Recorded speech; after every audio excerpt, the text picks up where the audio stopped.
Hello बच्चों, हमारे channel रोजगार वे में आपका एक बार फिर से स्वागत है।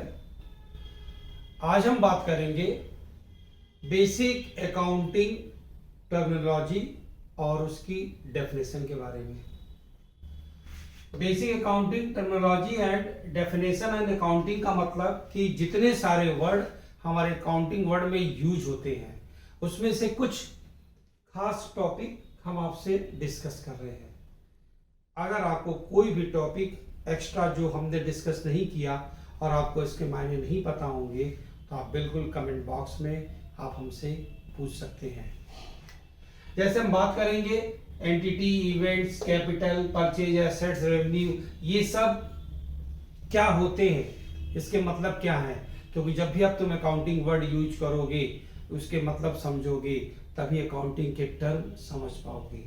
तो चलिए हम बात करते हैं सबसे पहले एंटिटी की। एंटिटी का मतलब होता है इकाई। जब आप कोई बिजनेस करते हो, जब कोई जॉब करते हो, जब कोई प्रोफेशनल होते हो, तो जो अर्निंग का रीजन होता है हम उसे एंटिटी कहते हैं। हमारी अकाउंटिंग में इसे कहते हैं बिजनेस एंटिटी, यानी ये बिजनेस की एंटिटी है। धन कमाने के लिए जो भी कार्य किया जाएगा हम उसे एंटिटी बोलते हैं, उसके पहले उसका नाम हो जाता है। जैसे अगर आप प्रोफेशनल हो, अगर आप सर्विस कर रहे हो, तो एंटिटी का मतलब हो गया कि जो हमारा व्यवसाय है जिससे मुझे इनकम मिल रही है, जो इकोनॉमिक एक्टिविटीज के अंतर्गत आ रहा है, तो वो एंटिटी हो गया। इवेंट का मतलब होता है घटनाएं, यानी आप एस ऐड कर देंगे इवेंट्स। बिजनेस में इवेंट्स कहते हैं फाइनेंशियल नेचर को, जो वित्तीय स्वभाव के होते हैं, जो फाइनेंशियल नेचर के होते हैं। जब ऐसी कोई भी घटना घटती है जिसमें मनी शामिल है, मुद्रा शामिल है, रुपया इन्वॉल्व है, तो हम उसे इवेंट्स बोलते हैं। अकाउंटिंग टर्मिनोलॉजी में, यानी अकाउंटिंग के रेफरेंस में इवेंट्स हम उसी को बोलेंगे। जैसे आपको कहीं आपका लॉस हो गया, कोई पैसा चोरी हो गया, कोई गुड्स चोरी हो गया, कहीं से आपने गुड्स खरीदा, किसी को आपने सैलरी दी, किसी को आपने रेंट दिया, कोई आपने एक्सपेंस किया, तो ये सारी चीजें इवेंट्स की कैटेगरी में आती हैं, घटनाएं होती हैं। ये घटनाएं मौद्रिक होनी चाहिए, यानी मौद्रिक घटनाओं का ही लेखा अकाउंटेंसी में किया जाता है। कैपिटल, बिजनेस को स्टार्ट करते समय जो भी पैसे इन्वेस्ट किए जाते हैं, यानी कैश, गुड्स और एसेट्स।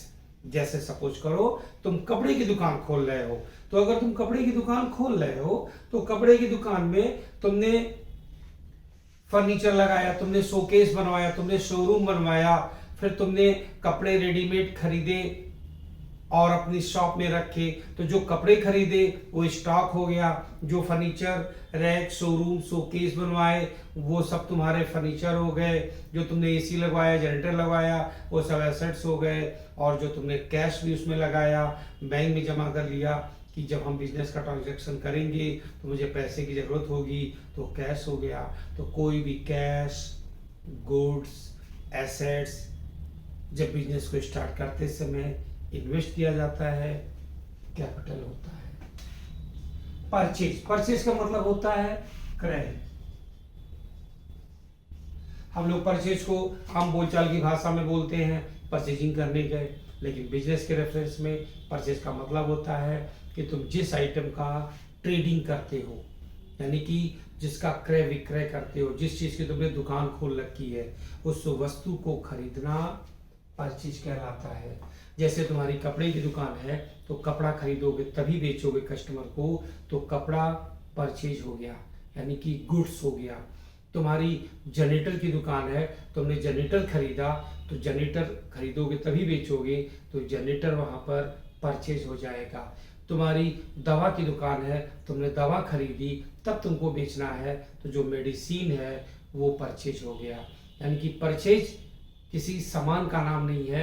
जिस आइटम का बिजनेस करते हो हम उसे परचेज ही बोलते हैं, खरीदने को, और जब सेल करते हैं प्रॉफिट के साथ तो हम उसे सेल बोलते हैं। जैसे तुम्हारी बुक्स की शॉप है, स्टेशनरी, किताबें बेचते हो, तो तुम अगर किताब बेचोगे तो बोलोगे मैंने गुड्स सोल्ड किया है, और जब तुम किताब खरीदोगे तो बोलोगे मैंने गुड्स परचेज किया है। वहीं पे एक चीज़ और समझ लीजिए कि अगर आपकी कपड़े की दुकान है और कपड़े की दुकान में आपने कस्टमर के लिए लाइट ना चली जाए या लाइट चली जाए तो मैं जनरेटर खरीद लेता हूँ, इन्वर्टर लगा लेता हूँ, तो जनरेटर और इन्वर्टर तुम्हारे लिए एसेट्स हो गया, क्योंकि तुम्हारे शॉप को प्रमोट कर रहा है, कस्टमर को दिक्कत नहीं करेगा तो आपकी सेलिंग बढ़ेगी। लेकिन अगर आपने जनरेटर की दुकान कर ली तो जनरेटर आपके लिए परचेज हो जाएगा, क्योंकि उसका तुम बिजनेस करते हो। अब जनरेटर की दुकान पे तुमने एसी लगवा लिया तो एयर कंडीशनर तुम्हारे लिए एसेट्स हो गया। और अगर तुम एसी की दुकान करते हो यानी एयर कंडीशनर ही खरीदते बेचते हो तो एयर कंडीशनर तुम्हारे लिए परचेज हो गया। लेकिन उस एयर कंडीशनर की शॉप में अगर आप जनरेटर लगा लेते हो तो जनरेटर हमारे लिए एसेट्स हो गया। तो परचेज और एसेट्स उसी भाषा में बात की जाती है। एसेट्स को संपत्ति कहते हैं, तो परचेज और एसेट्स ये दोनों लगभग एक साथ ही रहते हैं। तो आपका बहुत बड़ा शोरूम है, एयर कंडीशनर लगा है, जनरेटर भी लगा लिया, इन्वर्टर भी लगा है, कस्टमर के लिए पानी पीने के लिए वाटर कूलर भी लगा लिए हो, सोफा सेट रख लिए हो, कस्टमर आएंगे आराम से बैठेंगे। तो इस केस में आप जब भी अगर उस शोरूम में जो आइटम बेच रहे हो वो परचेज हो गया और जितनी चीजें और दिख रही हैं कस्टमर की सुविधाओं के लिए वो एसेट्स है। अगर उस एसेट्स को जो तुम यूज कर रहे हो उसमें किसी एक आइटम का तुमने बिजनेस कर लिया तो वो आइटम परचेज हो जाएगा। अब अगर हम बात करें एसेट्स की तो एसेट दो टाइप के होते हैं, फिक्स एसेट्स और करंट एसेट्स। जिसका यूज विद इन 1 ईयर के अंदर में होता है करंट एसेट्स होता है, जैसे कैश, डेटर, बिल्स रिसीवेबल। लेकिन जिसका यूज लॉन्ग टर्म में होता है हम उसे फिक्स एसेट्स बोलते हैं, जैसे कि land, building, plant, machine, motor car. हमारे एक वीडियो में टोटल हम एसेट्स पे डिस्कशन करेंगे। एसेट्स का बहुत बड़ा क्लासिफिकेशन है, उस समय हम लोग डिटेल में समझेंगे। जैसे for example fix assets, current assets तो मैंने बोल दिया, फिर टेंजिबल एसेट्स होते हैं, इनटेंजिबल होते हैं, वेस्टिंग एसेट्स होते हैं, तो बहुत टाइप के एसेट्स होते हैं। और आपके मल्टीपल क्वेश्चन में किसी भी एसेट्स का नाम लिखा रहेगा और आपसे पूछ लिया जाएगा कि बताओ ये कौन से एसेट्स हैं। तो हम एसेट्स के बारे में डिटेल में अलग से डिस्कस भी करेंगे। फिलहाल एसेट्स का मतलब इतना भी समझ लो कि जो तुम्हारे बिजनेस को ऑपरेट करने में सपोर्ट करता है, सहायक होता है, धन कमाने में सुविधा देता है। जैसे आपके घर में अगर लाइट चली गई और इन्वर्टर लगा हुआ है तो इन्वर्टर आपके लिए एसेट्स हो गया। आपको कहीं जाना है और टू व्हीलर आपके पास है तो आपके लिए जो टू व्हीलर है वो आपके लिए एसेट्स है, आपका टाइम बचाएगा, जिससे आपकी वर्किंग एफिशिएंसी, आप अपने वर्क में ज़्यादा टाइम दे सकोगे। तो ये सब एसेट्स होते हैं।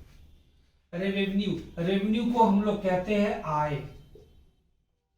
यानी कि बिजनेस में जो भी पैसे हम रिसीव करते हैं, अर्न करते हैं, वो हमारे लिए रेवेन्यू होता है।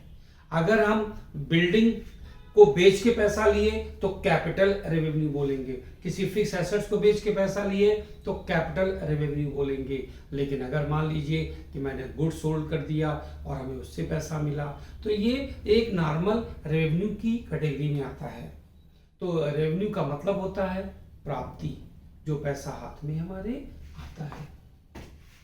एक्सपेंडिचर, एक्सपेंडिचर का मतलब कि किसी भी ऐसे एसेट्स को एक्वायर करने में जो तुम्हारा धन व्यय होता है, लेकिन वो जो एसेट्स तुम एक्वायर करते हो, खरीदते हो, उस पे जो पैसा देते हो, तो कंडीशन ये होनी चाहिए कि उस एक्सपेंडिचर के बदले में आपको बिजनेस में सपोर्ट मिलेगा। जैसे तुम मशीन खरीदे तो मशीन का पैसा पेमेंट किए तो वो एक्सपेंडिचर हो गया, लेकिन मशीन जब चलेगी बिजनेस में, प्रोडक्शन होगा तो उससे आपका फायदा होगा, तो ये मशीन एक्सपेंडिचर हो गया।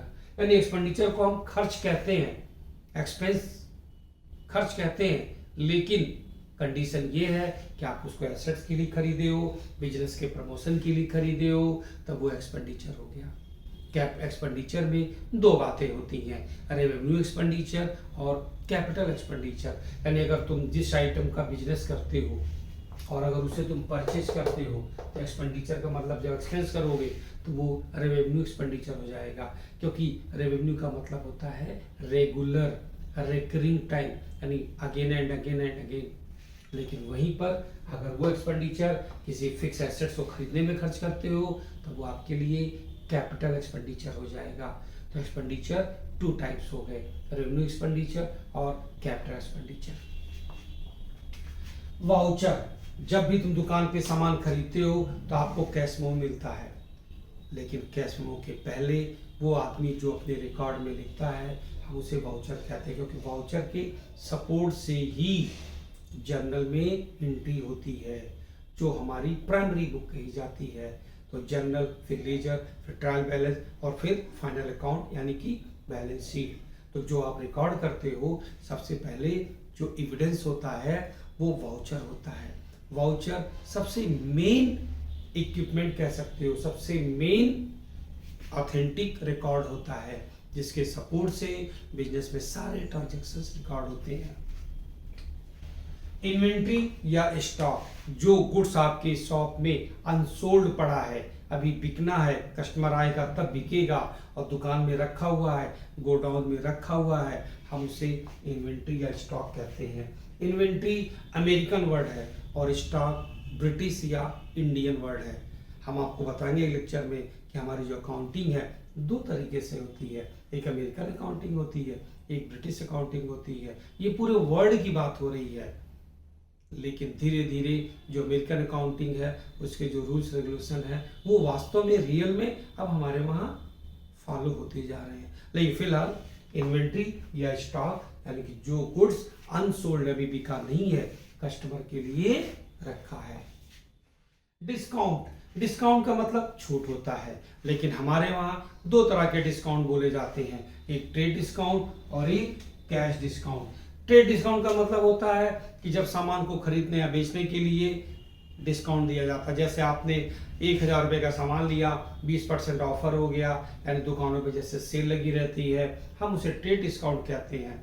लेकिन जब हम अर्ली पेमेंट के लिए हम यूज करते हैं तब हम उसे कैश डिस्काउंट कहते हैं, क्योंकि कैश डिस्काउंट हमें जल्दी पेमेंट करने की प्रेरणा देता है।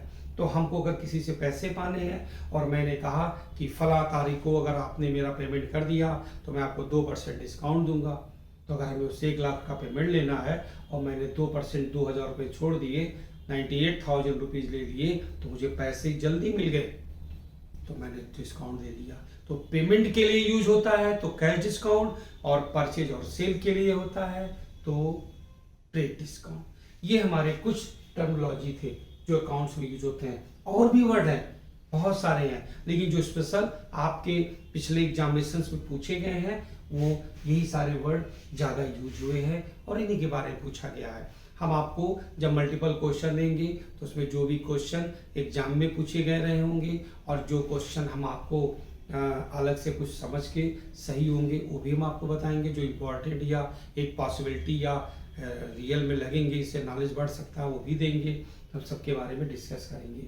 हमारे कुछ क्वेश्चंस अगर इंग्लिश में भी होंगे एमसीक्यूज में तो भी आपको हम हिंदी में एक्सप्लेन करेंगे, जिससे कि आप उसके टर्म समझ सकते हैं, क्योंकि आपका जो पेपर है वो हिंदी और इंग्लिश दोनों में होगा। तो आप अगर हिंदी में लेक्चर सुनेंगे और इंग्लिश के वर्ड देखेंगे अपने वीडियो में तो भी आपको अच्छा सपोर्ट होगा। तो इस तरीके से एमसीक्यूज में हम आपको सारे क्वेश्चन, उसका एक्सप्लेनेशन, फिर क्या रियल आंसर है, आपको अच्छा सपोर्ट मिलेगा और तेजी से सॉल्व करने की आप उसको प्रैक्टिस भी करेंगे। तो नेक्स्ट वीडियो में आपको कुछ एमसीक्यूज क्वेश्चन मिलेंगे जो अब तक मैंने प्रीवियस वीडियोस में पढ़ाया है। उसके बाद आपको अकाउंटिंग कॉन्सेप्ट बताया जाएगा और फिर डबल एंट्री सिस्टम बताया जाएगा। थैंक यू बच्चों।